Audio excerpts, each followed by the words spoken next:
Bismillahirrahmanirrahim. Assalamualaikum warahmatullahi wabarakatuh.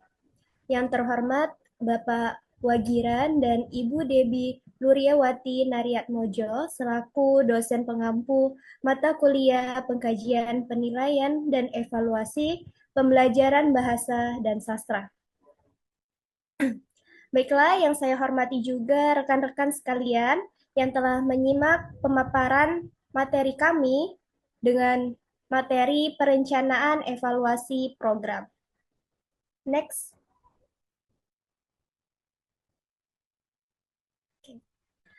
Adapun anggota kelompok 4, yang pertama Dede Indriani Rahmawati, yang kedua Maulana Pondra Tegar Irawan, dan yang ketiga saya sendiri Delsa Jelita Putri. Next. Baiklah, untuk materi yang pertama akan disampaikan oleh rekan saya, yaitu Dede Indriani Rahmawati. Saya persilahkan. Baik, terima kasih Mbak Delsa. Di sini yang pertama saya akan membahas tentang analisis kebutuhan. Yang pertama itu peran analisis kebutuhan. Menurut Roger, Kahneman, dan Van Wyk, W. English, 1979, mendefinisikan analisis kebutuhan suatu proses formal untuk menentukan jarak atau kesenanjungan antara keluaran dan dampak yang nyata dengan keluaran dan dampak yang diinginkan. Kemudian menempatkan deretan kesenjangan ini dalam skala prioritas, lalu memilih yang paling penting untuk menyelesaikan masalahnya. Dalam hal ini, kebutuhan diartikan sebagai jarak antara keluaran nyata dengan keluaran yang diinginkan untuk memperoleh keluaran dan dampak yang ditentukan. Next. Yang kedua, peran analisis kebutuhan. Analisis kebutuhan merupakan alat yang mengkonstruksi dan positif untuk melakukan perubahan. Yang dimaksud dengan perubahan di sini bukanlah perubahan yang radikal dan tidak berdasar, tetapi perubahan yang didasari logika yang bersifat rasional. Perubahan fungsional yang dapat memenuhi kebutuhan warga negara, kelompok, dan individu. Perubahan ini menunjukkan upaya formal, sistematis, menentukan dan mendekatkan jarak kesenjangan antara seperti apa yang ada dengan dan bagaimana seharusnya. Next. Yang ketiga itu ada langkah-langkah pelaksanaan analisis kebutuhan. Dalam melalui langkah-langkah tersebut, sebenarnya pelaku tidak mungkin melepaskan diri dari pekerjaan mengukur dan menilai sesuatu. Nah, seperti yang dijelaskan oleh Anderson, ada dua langkah-langkah pelaksanaan analisis kebutuhan. Yang pertama itu ada penilaian secara subjektif. Penilaian secara subjektif tersendiri itu dibagi menjadi 5. Yang pertama, mendefinisi lingkup tujuan-tujuan penting dalam program yang akan dievaluasi. Yang kedua, menentukan indikator dan cara pengukuran tujuan-tujuan. Yang ketiga, menyusun kriteria standar. Yang keempat, menyusun alat pengukuran untuk tiap-tiap indikator. Yang kelima, membandingkan kondisi yang diperoleh dengan kriteria. Selanjutnya, ada penilaian kebutuhan secara subjektif. Penilaian kebutuhan secara subjektif itu dibagi menjadi 4 langkah ya. Yang pertama itu mendefinisikan tujuan, yang kedua itu menentukan pilihan kriteria atau menyusun kriteria yang sesuai dengan setiap tujuan masing-masing dalam bidang dan indikator. Dalam langkah ini, evaluator perlu mengumpulkan banyak bukti formal yang akan digunakan untuk dasar pertimbangan kebutuhan. Yang ketiga, menyusun skala bertingkat yang digunakan untuk mempertimbangkan tingkat penampilan indikator. Yang terakhir, jika sudah selesai membuat skalanya, kumpulkan semua calon evaluator untuk bersama-sama menentukan urutan kebutuhan dan skala prioritas jika kebetulan terdapat dua kebutuhan yang sejajar, diperlukan lagi kesempatan untuk menentukan mana kebutuhan yang lebih mendesak atau diprioritaskan dalam penyelesaiannya.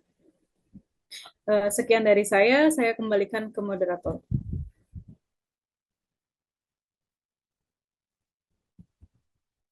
Next, Tegar.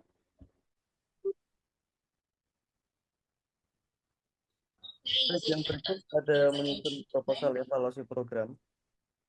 Roundback tahun 1982 dan Pak tahun 1982 mengemukakan beberapa prinsip umum yang ada pada evaluasi program sebagai berikut. A. Evaluasi program adalah suatu seni. Tidak ada satupun saran untuk rancangan yang paling cocok bagi kegiatan evaluasi. Tetapi untuk evaluasi program sebaiknya tidak menggunakan rancangan yang eksperimen. Dan yang B, evaluator program tidak memiliki wewenang dalam memutuskan hasil program, tetapi hanya sekedar memberikan bantuan data ataupun informasi kepada pengambil keputusan. Berikutnya adalah langkah penting prosedur evaluasi program. Yang pertama, ada lima langkah. Yang pertama, menyusun proposal. Proposal adalah sebuah rencana kerja yang menggambarkan semua kegiatan yang akan dilakukan dalam pelaksanaan evaluasi program.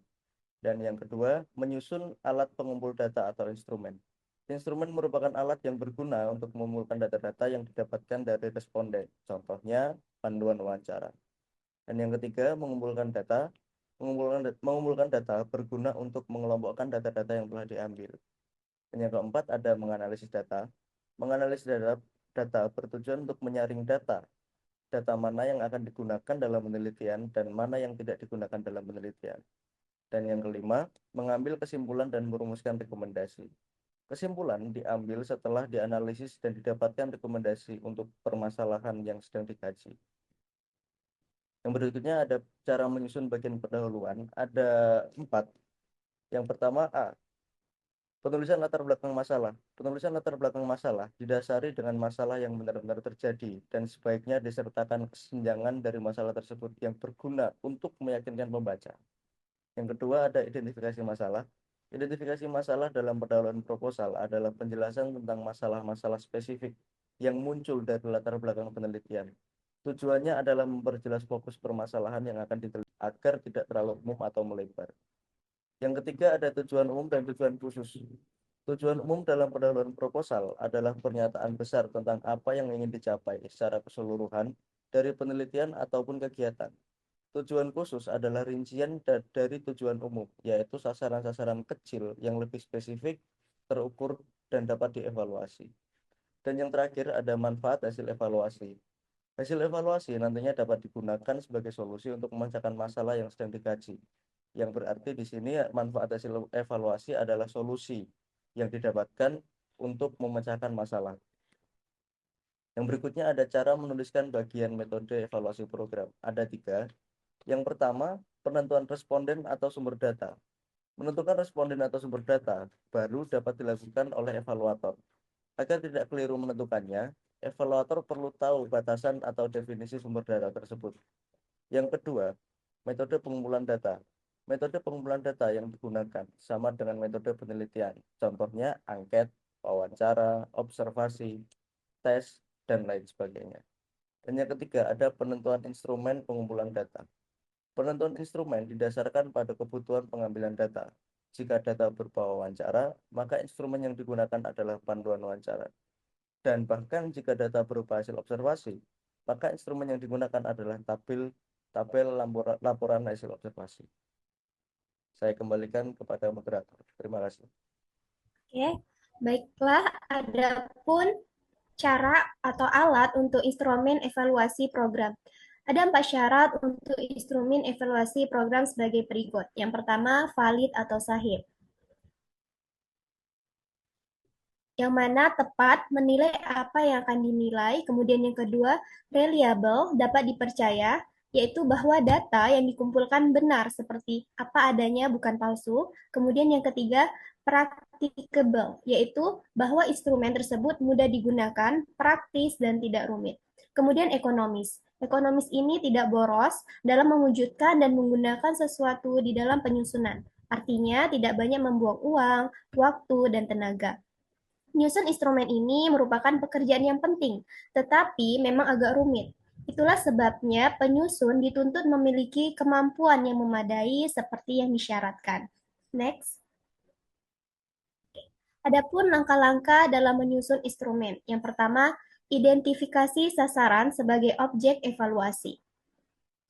Untuk mengidentifikasi indikator, ada petunjuk yang perlu diikuti agar hasilnya urut dan tuntas. Adapun petunjuk yang harus diikuti, yang pertama, mulai dari sifat yang kuantitatif, baru kualitatif. Kemudian mulai dari luar, baru mengarah ke dalam.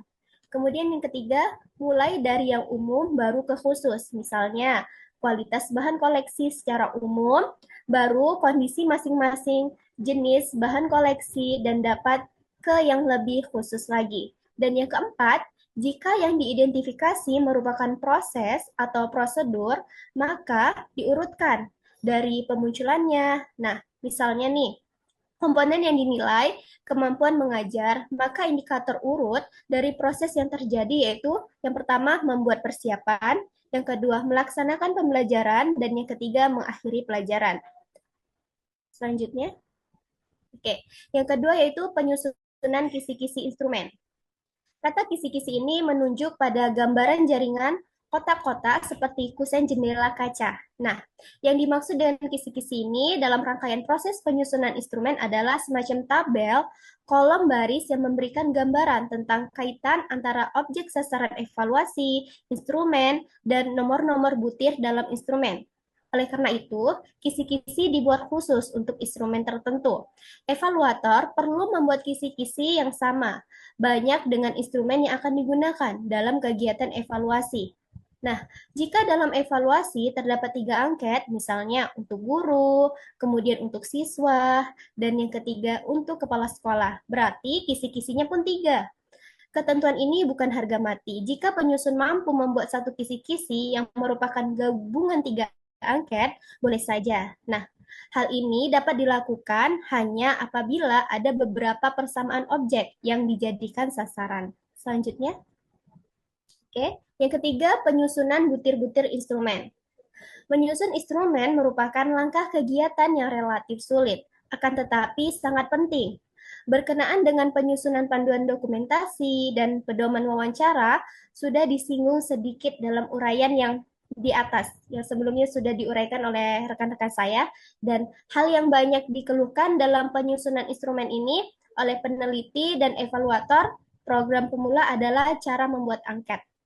Kesalahan yang umum adalah terdapat penyimpangan pertanyaan dari indikator yang akan dievaluasi. Untuk menghindari hal ini, penyusun instrumen perlu mencoba menjawab sendiri pertanyaan atau semua pertanyaan yang telah mereka ajukan. Nah, jika jawabannya tidak pas atau melenceng dari maksud pertanyaan, berarti butir tersebut rumusan masalahnya salah. Selanjutnya, oke. Baiklah, dapat disimpulkan bahwa dengan perencanaan yang matang, evaluasi program tidak hanya menjadi alat pengukuran, tetapi juga sarana pembelajaran dan peningkatan kualitas program secara berkelanjutan.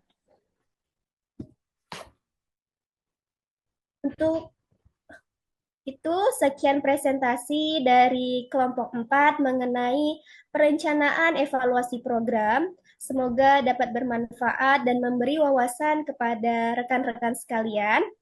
Apabila ada saran atau pertanyaan, silahkan.